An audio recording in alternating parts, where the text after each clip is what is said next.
জয় সনাতন ধর্মের জয়। প্রিয় সনাতনীরা, আপনাদের সবাইকে স্বাগত জানাই আমাদের এই অনুষ্ঠানে। সনাতনীরা, ক্ষমতার পরিবর্তন, এই কথাটি আপনারা অনেকবার শুনেছেন।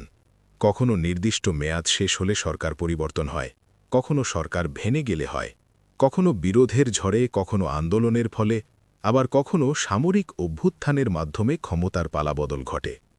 এই ক্ষমতা পরিবর্তনের বিষয়টি আমরা সবাই জানি, কিন্তু আপনি কি জানেন এই ব্রহ্মাণ্ডেও ক্ষমতার পরিবর্তন ঘটে?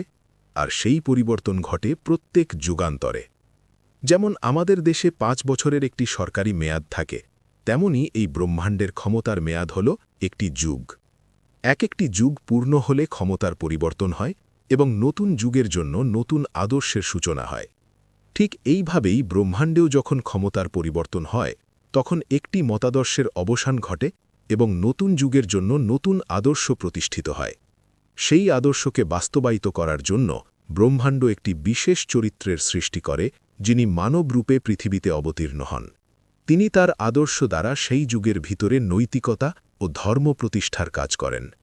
এটিই ব্রহ্মাণ্ডের ক্ষমতা পরিবর্তনের রহস্য।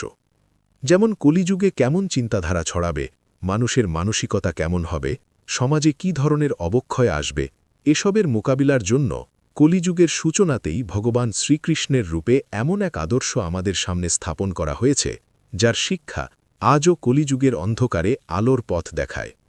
ভাবুন তো, যদি ভগবান রামের জন্ম দাপর যুগে হতো, তাহলে কি কলিযুগে গীতাজ্ঞান কার্যকর হতো, নাকি রামনীতিই যথেষ্ট হতো? প্রতিটি যুগের জন্য আলাদা আদর্শের প্রয়োজন হয় এবং সেই অনুযায়ী চরিত্রের আবির্ভাব ঘটে। ঠিক তেমনি ধর্মযুগের জন্যেও এক বৃহৎ পরিবর্তন আসন্ন। সেই পরিবর্তনের জন্য ব্রহ্মাণ্ড এক নতুন চরিত্রের সৃষ্টি করবে, যাকে আমরা ভবিষ্যতে কল্কি রূপে জানব। তিনি আগামী যুগের আদর্শ স্থাপন করবেন। এটিকে এভাবে বোঝা যায়, যেমন একটি রাজ্য সরকার ও কেন্দ্রীয় সরকার থাকে। রাজ্য সরকারের ক্ষমতা সীমিত, কিন্তু তারা কেন্দ্রের অধীন। তেমনি পৃথিবীর বিভিন্ন শাসন ব্যবস্থা সীমিত ক্ষমতার অধিকারী, কিন্তু এক সর্বোচ্চ ঐশ্বরিক শক্তি আছে, যার অধীনে সবকিছু পরিচালিত হয়। যখন বড় কোনো পরিবর্তনের সময় আসে, প্রথমে সেই ঐশ্বরিক স্তরে পরিবর্তন ঘটে, তারপর তা পৃথিবীতে বাস্তবায়িত হয়। যেমন রাজ্য সরকার কেন্দ্রের নির্দেশ মানতে বাধ্য, তেমনি আমরা মানুষও ঐশ্বরিক নিয়মের অধীন।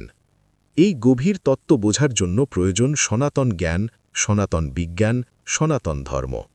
যেমন ভারতের সংবিধান না জানলে কেন্দ্র ও রাজ্যের ক্ষমতার পার্থক্য বোঝা যায় না, তেমনি সনাতনকে না জানলে ব্রহ্মাণ্ডের কার্যপ্রণালী বোঝা যায় না।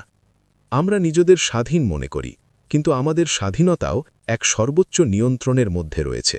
সেই নিয়ন্ত্রণই হল ঐশ্বরিক বিধান।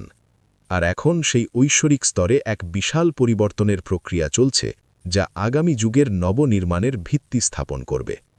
আজ খুব সাধারণ ভাষায় ব্রহ্মাণ্ডের ক্ষমতা পরিবর্তনের ধারণা আপনাদের সামনে তুলে ধরলাম। এর গভীরে আরও অসংখ্য রহস্য রয়েছে, যা সময়মতো আপনাদের সামনে প্রকাশ করব। মনে রাখবেন, এই ব্রহ্মাণ্ডে যা ঘটছে তা সাধারণ কিছু নয়, আমাদের বোধের অনেক ঊর্ধ্বে তার বিস্তার। তাকে বুঝতে হলে সনাতনের জ্ঞান অর্জন করা অনিবার্য। তাই জিজ্ঞাসা জাগ্রত রাখুন, বিবেক জাগ্রত রাখুন। প্রার্থনা করুন গণপতির কাছে, যেন তিনি আপনার বুদ্ধিতে অধিষ্ঠান করে সনাতনের গভীর তত্ত্ব উপলব্ধির শক্তি দেন। ধীরে ধীরে আমি এই সনাতনের বিস্তৃত জ্ঞান আপনাদের সামনে তুলে ধরব, যাতে আপনারা তা গভীরতা ও বাস্তবতার সঙ্গে উপলব্ধি করতে পারেন।